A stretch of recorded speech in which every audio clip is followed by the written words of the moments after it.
A ponytail facelift is a proprietary, kind of a registered trademark name, but it all started because, ladies say, if I want to wear my hair in a ponytail and not see the scars. And there's a surgeon that trademarked that name that does upper endoscopic facelift work, and you can still put your hair in a ponytail. That technique does not involve scarless surgery for the lower face and the neck, which I do, called an inside-out facelift. So it's a terminology for an upper facelift done in an endoscopic approach. The ponytail facelift refers to the facelift area when you pull your hair up in a ponytail, that you don't have incisions in front of your ear, and you can hide the endoscopic approach in the hair. A mini lift is when you make incisions in front of the ear and possibly behind the ear, but not usually the incision back into the hairline. So the difference is, one is endoscopic and it's hidden, and it's kind of the cheek area and the forehead. The mini lift is really approaching the lateral outside cheek area, and the chin is always done through a separate incision, not through here. So the mini lift and the pony lift are really completely different approaches. They both have shorter incisions than a traditional facelift. The ponytail facelift has incisions that are hidden in the hair, but the access and the invasiveness of the surgery would be the same as doing a forehead or brow technique with an endoscope. It just has incision areas that are hidden in the hair. A ponytail facelift is a term for an upper facelift and cheek lift. And that tissue, when corrected properly, usually lasts for about 10 to 15 years. It also depends on what age you have it done. Most people that are interested in an upper facelift and a cheek lift are younger, so they're in their 30s and 40s. So having that procedure in your 30s and 40s is usually going to last up to 15 years by an endoscopic access. Please make sure to subscribe.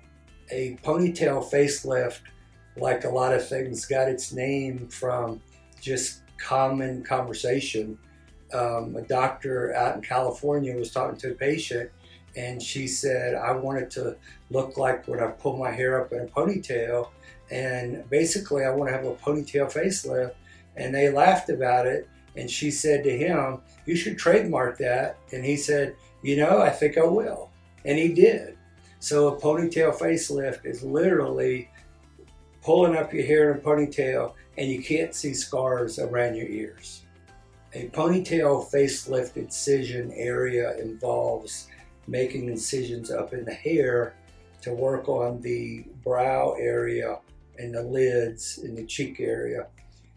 There are now some version 1, 2, 3, 4 that's been expanded, but the main ponytail lift that people have talked about is putting in the incisions up in the hair for an endoscopic approach.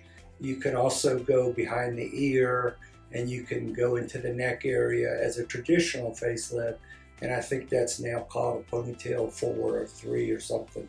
But the main point of a ponytail facelift is hiding the incisions in the hair so you can pull your hair up and wear a ponytail. A minimal incision facelift usually means that you're making a smaller minimal incision than a traditional maximal incision. A smaller incision usually means less access unless you're using an endoscope.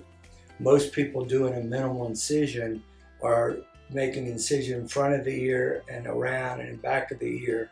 So all the way around the ear, front and back, that they're calling minimal, because that incision does not extend out into the hairline. It can limit your access, it can limit your results. So most of the people that do it, I like to kind of joke around and say, with a minimal access, a minimal lift, you get many results. The most non-invasive facelift would be one that disrupts the normal skin, the normal anatomy, the least. So what that means is, if you look at a cross-section of skin, you have the epidermis of skin, and you have the subcutaneous fatty layer underneath.